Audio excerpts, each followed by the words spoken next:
آج کا یہ پروگرام استقبال رمضان کے عنوان سے معنون ہے، اور آج کا یہ لائیو پروگرام بزم حسان پاکستان ضلع میرپور خاص کے نوجوانوں نے ساتھیوں نے منعقد کیا ہے۔ سب سے پہلے میں بزم حسان ضلع میرپور خاص کے تمام ساتھیوں کو مبارکباد دوں گا، ان تمام شہزادوں کو شاباش دوں گا، خراج تحسین پیش کرتا ہوں کہ ہمارے ان نوجوانوں نے ماشاءاللہ بہترین کام کا بیڑا اٹھایا۔ ایک عرصے سے بزم حسان ضلع میرپور خاص کے یہ نوجوان اپنے انداز میں کام کر رہے ہیں، اور کتنے ہی نوجوانوں کو ماشاءاللہ یہ دین کی طرف لانے کا ذریعہ اور سبب بن رہے ہیں، اور اب انہوں نے لائیو پروگرام منعقد کر کے مزید ایک مثال کو قائم کیا، مزید ایک قدم بڑھایا ہے۔ میری دل سے دعا ہے کہ اللہ تعالی ہمارے ان تمام نوجوانوں کی محنتوں کو اپنی بارگاہ میں قبول فرمائے۔ تمام نوجوان ہی خراج تحسین کے مستحق ہیں۔ ہمارے برادر مکرم مولانا سجاد قاسمی صاحب، ہمارے چھوٹے بھائی حافظ زہیب فاروقی صاحب، میرے سامنے کئی اور نوجوان ہیں، سب کا نام لینا مشکل ہے۔ تمام ہی نوجوان شاباش کے مستحق ہیں، حوصلہ افزائی کے مستحق ہیں، اور انشاءاللہ یقیناً یہ تمام نوجوانوں کی محنتیں کاوشیں رنگ لائیں گی،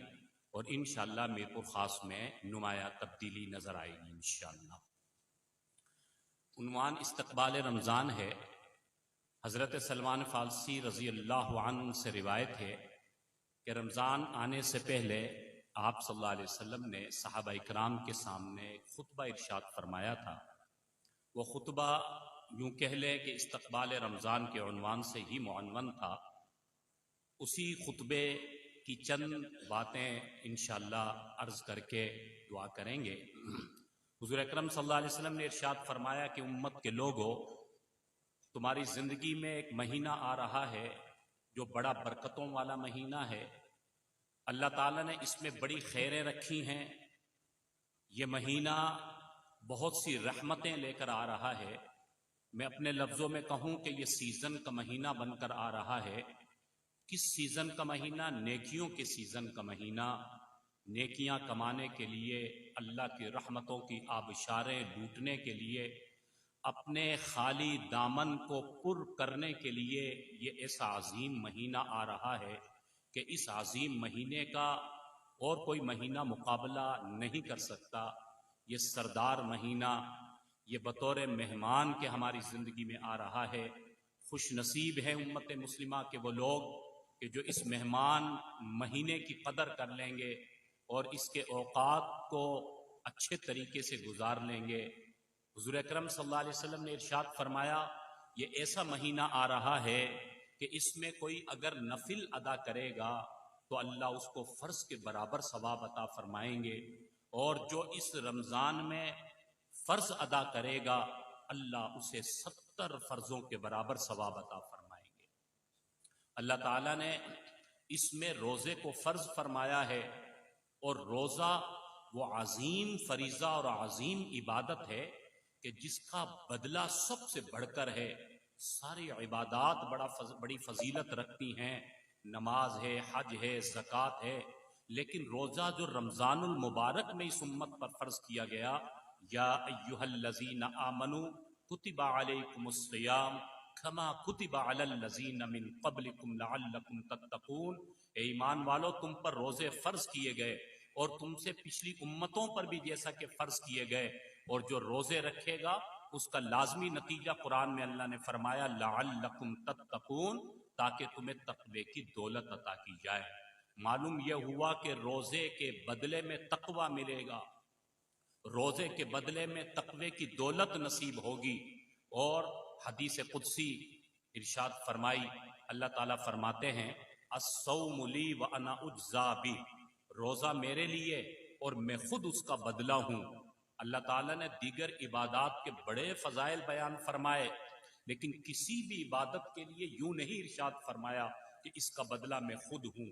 روزہ اللہ کو اتنی پسندیدہ یہ عبادت ہے، فرمایا کہ جو روزہ میرے لیے رکھے گا اس کا بدلہ میں خود بن جاؤں گا۔ اس لیے روزے کا جو اہتمام کرے گا وہ کما جائے گا۔ ایک مہینے کا روزہ جس نے ادا کر دیا، پابندی کے ساتھ اس کا اہتمام کیا، خشوع خضوع کے ساتھ اس کے آداب کا خیال رکھتے ہوئے، اللہ پھر آنے والے 11 مہینوں میں بھی اسے اپنا بنا لیتے ہیں، تقوی عطا فرما دیتے ہیں، اپنا قرب نصیب فرما دیتے ہیں، اللہ تعالیٰ اسے اپنی رحمت عطا فرما دیتے ہیں۔ اور اسی خطبے میں آپ صلی اللہ علیہ وسلم نے ارشاد فرمایا کہ اس مہینے میں 3 عشرے، پہلا عشرہ فرمایا وہ رحمت کا عشرہ ہے، اور درمیانہ عشرہ وہ مغفرت کا عشرہ ہے، اور آخری عشرہ آگ سے آزادی کا عشرہ ہے۔ علماء اکرام نے، محدثین نے اس کی تشریح میں لکھا، فرمایا کہ امت میں 3 قسم کے طبقات ہیں، 3 قسم کے طبقات امت میں پائے جاتے ہیں۔ ایک قسم کا طبقہ وہ ہے جو سارا سال عبادت کرتا ہے، نمازوں کا اہتمام بھی کرتا ہے، تقوی کے مطابق زندگی گزارتا ہے، یہ وہ ہیں جو اللہ کے قریب ہیں، نیک لوگ ہیں، پرہیزگار ہیں، تقوی رکھنے والے، یہ وہ طبقہ ہے جو سب سے اعلیٰ طبقہ ہے۔ اور ایک طبقہ امت کا وہ ہے جو درمیانے درجے کا کمزور طبقہ ہے، وہ نمازوں کا اہتمام بھی کرتے ہیں لیکن کبھی ان سے کوتاہی بھی ہو جاتی ہے، وہ کبھی تقوی بھی اختیار کرتے ہیں تو کبھی نافرمانی کی طرف بھی چلے جاتے ہیں، تو وہ درمیان کے لوگ ہیں، تو کبھی عبادت کی تو کبھی انہوں نے نادانی کر دی، کبھی کوئی اللہ کا حکم پورا کیا تو کبھی اللہ کا حکم توڑ دیا، کبھی کوئی نیکیاں کما لی تو کبھی نافرمانی کر دی، تو یہ درمیانے قسم کے طبقے کے لوگ ہیں، کبھی عبادت کی تو کبھی نہیں کی۔ تیسرے قسم کا طبقہ وہ ہے جو سب سے بڑا نادان طبقہ ہے، سب سے کمزور طبقہ، یہ وہ ہے جو بیچارہ سارا سال نماز سے دور، اللہ کے حکموں سے دور، پیغمبر دو عالم صلی اللہ علیہ وسلم کے طریقوں سے دور، وہ ہمیشہ نافرمانی میں لگا رہتا ہے، گناہوں کی دلدل میں پھنسا رہتا ہے، رب چاہی زندگی کو چھوڑ کر من چاہی زندگی گزارتا ہے، رحمان کے راستے کو چھوڑ کر شیطان کے راستے پر یہ طبقہ چل رہا ہوتا ہے، اور گناہ کر کر کے، نافرمانیاں کر کر کے، گناہوں کی دلدل میں پھنس کر اپنے اوپر جہنم کو واجب کر چکا ہوتا ہے۔ یہ تیسرا طبقہ امت کا جو سب سے کمزور طبقہ، سب سے زیادہ خسارے والا طبقہ، سب سے زیادہ محروم طبقہ، فرمایا کہ اللہ تعالیٰ کی شان رحیمی دیکھیے، اللہ نے اس رمضان کو ایسا افضل و اعلیٰ بنایا، اور اس رمضان میں اللہ نے ایسا قرب رکھا، اپنی ایسی محبت رکھی، اللہ نے ایسی عنایتیں رکھی کہ اس رمضان میں کسی بھی طبقے کو محروم نہیں کیا۔ ہر طبقے کے لیے اس رمضان میں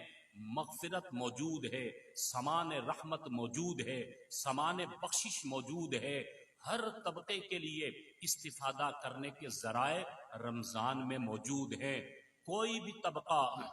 اس رمضان سے محروم نہیں ہو سکتا، ہر قسم کا طبقہ چاہے گا تو اس رمضان کی رحمت کا فائدہ اٹھا سکتا ہے۔ علماء نے اس کی تشریح میں یوں فرمایا کہ جب رمضان شروع ہوتا ہے، پہلا عشرہ شروع ہوا، جو نیکوکار لوگ ہیں پہلے عشرے سے ہی وہ اللہ کی رحمت کے مستحق بن جاتے ہیں، پہلا عشرہ رحمت کا، ان کے کھاتے میں رحمتوں کی آبشاریں آنا شروع ہو جاتی ہیں، نیکیاں بڑھنا شروع ہو جاتی ہیں۔ انہوں نے رمضان کا اہتمام کیا، روزوں کا اہتمام کیا، تراویح کا اہتمام کیا، سو ان کے لیے اللہ کی رحمتوں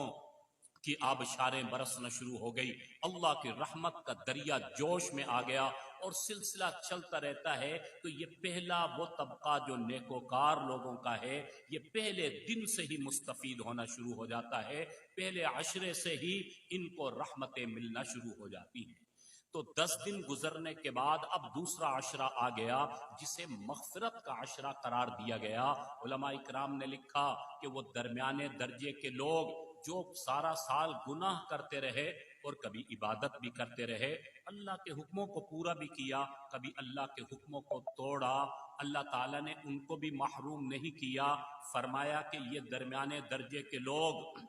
اگر چاہتے ہیں کہ اللہ کی رحمت کے حقدار بن جائیں تو پہلے عشرے کو اہتمام سے گزاریں۔ پہلا عشرہ 10 دن روزوں کا اہتمام، تراویح کا اہتمام، گناہوں سے بچنا، تلاوت کلام پاک کا اہتمام، ذکر الہی کا اہتمام۔ جب 10 دن یہ اہتمام سے گزارتے ہیں، اچھے طریقے سے روزے اور تراویح بجا لا کر، جب یہ 10 دن گزار کر ان کے لیے جب 11واں دن شروع ہوتا ہے جو مغفرت کا عشرہ ہے، تو فرمایا کہ اب یہ لوگ بھی مغفرت کے حقدار بننا شروع ہو جاتے ہیں۔ اللہ تعالیٰ ان کی کمی کوتاہیوں کو معاف فرمانا شروع کر دیتے ہیں، ان کے گناہ دھلنا شروع ہو جاتے ہیں، ان کی نافرمانیاں مٹنا شروع ہو جاتی ہیں، اللہ کی محبت ان کے دلوں میں سمانا شروع ہو جاتی ہے کہ 10 دن انہوں نے اچھے گزارے، اب یہ مغفرت کا عشرہ آیا، اب یہ مغفرت کے حقدار بن گئے۔ جب یہ مزید 10 دن مغفرت کے عشرے والے اچھے طریقے سے گزارتے ہیں تو اللہ ان کو پاک و صاف فرما دیتے ہیں، اللہ ان کے گناہوں کو مٹا دیتے ہیں، تو یہ بھی انہی لوگوں میں شامل ہو جاتے ہیں جو نیکوکار تھے کہ انہوں نے 2 عشرے اچھے طریقے سے گزارے ہیں، لہٰذا کمی کوتاہیاں معاف اور یہ مغفرت کے حقدار بن گئے۔ اب فرمایا تیسرا طبقہ رہ گیا، جو تیسرا طبقہ سب سے زیادہ خسارے میں پڑنے والا، سب سے زیادہ محروم طبقہ، گناہوں کی دلدل میں پھنسے ہوئے لوگ، ہمیشہ اللہ کی نافرمانی میں لگے رہنے والے لوگ، فرمایا کہ ان کو بھی اس مہینے میں محروم نہیں کیا گیا۔ فرمایا کہ اگر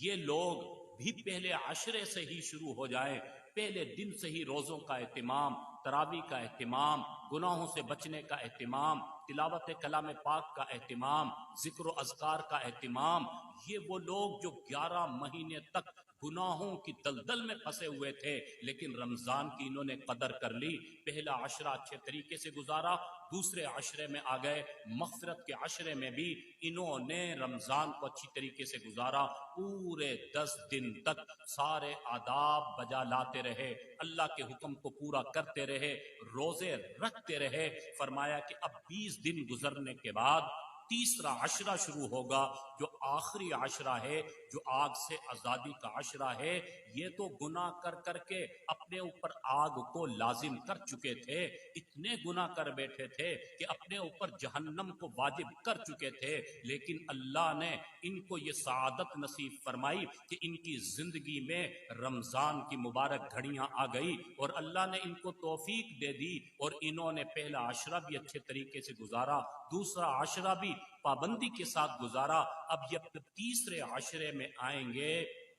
تو دونوں عشروں کی روزوں کی برکت سے، تراویح کی برکت سے تیسرے عشرے میں آگ سے آزادی ملنا شروع ہو جائے گی، جہنم سے خلاصی ملنا شروع ہو جائے گی۔ جب یہ آخری عشرہ مکمل اہتمام کے ساتھ گزاریں گے تو جب رمضان مکمل ہوگا ان کے بھی سارے گناہ ختم ہو چکے ہوں گے، اللہ ان پر بھی شان رحیمی فرما چکے ہوں گے، اللہ ان کو بھی بخشش کے پروانے عطا فرما چکے ہوں گے، اللہ تعالیٰ ان کو بھی درگزر کر کے معاف کر کے پاک و صاف فرما دیں گے۔ اللہ اکبر! کیسا برکتوں والا، رحمتوں والا، نیکیوں کے سیزن کا مہینہ آ رہا ہے کہ اللہ تعالیٰ نے ہر قسم کے طبقے کو مستفید کر دیا۔ گناہ گار بھی اس رمضان میں بہت کچھ حاصل کر سکتے ہیں۔ وہ لوگ جو بیچارے نادانیاں کرتے رہے، شیطان انہیں مایوس کرتا رہا کہ تمہارے لیے نجات کی کوئی صورت نہیں، ان سے عرض ہے کہ مایوس ہونے کی ضرورت نہیں، آؤ اس رمضان سے بہاریں لوٹ لو، اس رمضان سے حاصل کر لو، رمضان کی گھڑیوں کو قیمتی بنا کر اللہ کو راضی کر لو۔ تو یہ مہینہ جو آ رہا ہے بڑا قیمتی مہینہ ہے، اگر ہم اس کی قدر کر لیں گے تو ہمارا اس میں فائدہ ہے، اور اگر ہم نے قدر نہیں کی تو پھر یہ رمضان تو گزر جائے گا، مہمان ہے آئے گا، اپنا وقت پورا کر کے چلا جائے گا، اس سے بڑا کوئی محروم اور بدنصیب نہیں ہوگا کہ جس کے اپنے گھر میں اللہ کی طرف سے رحمتوں کی آبشاریں برستی رہی اور وہ محروم رہا، وہ دنیا میں لگا رہا، دنیا کی محبت میں لگا رہا، اور وہ خرافات پہ لگا رہا، وہ لہو لعب میں لگا رہا۔ اس لیے سننے والوں سے، دیکھنے والوں سے گزارش ہے کہ اس رمضان کی ایک ایک گھڑی کو قیمتی بنائیں۔ اس کے لیے ضروری ہے کہ ہم اپنا ایک نظام الاوقات بنائیں۔ نظام الاوقات کا کیا مطلب ہے کہ اس پورے 24 گھنٹے میں یہ وقت میرے سونے کا ہے، یہ وقت میری تلاوت کا ہے، یہ وقت میرا ذکر کا ہے، اور یہ وقت میرا کچھ سیکھنے کا ہے، یہ وقت میرے مطالعے کا ہے، یہ وقت میرے گھریلو کام کا ہے، اور یہ وقت میرا فلاں سلسلے کا ہے۔ نظام الاوقات بنا کر جب ہم اپنا یہ مہینہ گزاریں گے تو پھر بہت سی خطاؤں سے بچتے رہیں گے۔ اکثر ہوتا یہ ہے کہ روزہ کو ہم رکھ لیتے ہیں، لیکن روزہ رکھنے کے بعد دن گزارنے کے لیے وہ کام کر جاتے ہیں جو ہمارے لیے خسارے کا باعث ہوتے ہیں، جیسا کہ آج کل یہ موبائل کا ایک سلسلہ ہے۔ ہم دن گزارنے کے لیے اب موبائل کا استعمال کر رہے ہیں، اب موبائل کے اندر غلط چیزیں آ گئی، بد نظری ہو گئی۔ یاد رکھیے کہ جب نظروں کی حفاظت نہیں ہوگی تو پھر ہمارا روزہ بھی خشوع خضوع والا نہیں رہے گا۔ روزے کے آداب کا جب خیال نہیں رکھا جائے گا تو حضور علیہ السلام نے فرمایا بعض روزے دار ایسے ہوں گے کہ ان کو بجز بھوکا اور پیاسا رہنے کے کچھ حاصل نہیں ہوگا۔ اگر ہم اچھے طریقے سے اہتمام سے روزہ نہیں رکھیں گے تو ضائع ہو جائے گا وقت۔ اس لیے اس وقت کو قیمتی بنانے کے لیے نظام الاوقات بنائیں۔ فرمایا کہ جب نظام الاوقات رمضان میں بن جاتا ہے اور اس نظام الاوقات کی پریکٹس بھی ہو جاتی ہے، نظام الاوقات کے مطابق ہماری تلاوت، ہمارے ذکر و اذکار، ہماری نماز، ہمارا سونا، ہمارا جاگنا، ہمارا ایک سارا ایک سلسلہ ایک نظم کے ساتھ، نظام الاوقات کے ساتھ ہوتا ہے، تو آنے والے 11 مہینوں میں بھی اللہ اسی طرح کے نظام الاوقات کے مطابق زندگی گزارنے کی توفیق نصیب فرماتے ہیں، اور پھر آنے والا سال بھی ہمارے لیے بہترین ہو جاتا ہے، کارآمد ہو جاتا ہے۔ اس لیے اس رمضان کے وقت کو ہم نے ضائع نہیں کرنا، ایک ایک لمحے کو قیمتی بنانا ہے، اور خوب اللہ کے قرآن کی تلاوت کرنی ہے۔ پورے سال شاید ہم قرآن کی اتنی تلاوت نہیں کر پاتے، لیکن رمضان میں اس کا اہتمام کریں کہ ہر عمل کا ثواب 70 گنا زیادہ بڑھا کر مل رہا ہے۔ اس لیے سب سے گزارش ہے کہ بھائی آج سے ہی یہ عہد کر لیں۔ یہ پروگرام اسی لیے کیا جا رہا، ایک یاد دہانی کے لیے کہ آج سے ہی ہم ایک اپنا نظام الاوقات بنا لیں، گھر والوں کا نظام الاوقات بنا لیں کہ 11 مہینے تو بڑی غفلت میں گزر گئے، لیکن یہ مہینہ غفلت میں نہیں گزارنا بلکہ ایک ترتیب کے ساتھ گزارنا ہے، اور سارے احکامات ربانی کو پورا کرنا ہے۔ اور جب انشاءاللہ یہ رمضان کا مہینہ ہمارا اچھا گزرے گا تو آنے والا سال بھی ہمارا اچھا گزرے گا۔ اللہ کرے ہمیں رمضان کی صحیح قدردانی نصیب ہو جائے، اور رمضان کی مبارک گھڑیوں کو ہم قیمتی بنانے والے بن جائیں۔ میری دل سے دعا ہے کہ اللہ تعالیٰ بزم حسان کے تمام ساتھیوں کو جزائے خیر عطا فرمائے، اللہ تعالیٰ بزم حسان کو مزید ترقی نصیب فرمائے، اور جو یہ ایک لائیو پروگرام اور یہ ایک سلسلہ شروع کیا ہے، انشاءاللہ یہ سلسلہ چلتا رہے گا۔ جتنے بھی نوجوان دوست ہیں جو بزم حسان میں کام کر رہے ہیں، اللہ تعالیٰ تمام دوستوں کی کاوشوں کو، محنتوں کو قبول فرمائے۔ ہمارے حافظ رمضان صاحب جو یہاں کے میزبان ہیں، اللہ تعالیٰ انہیں بھی شایان شان اجر عظیم عطا فرمائے۔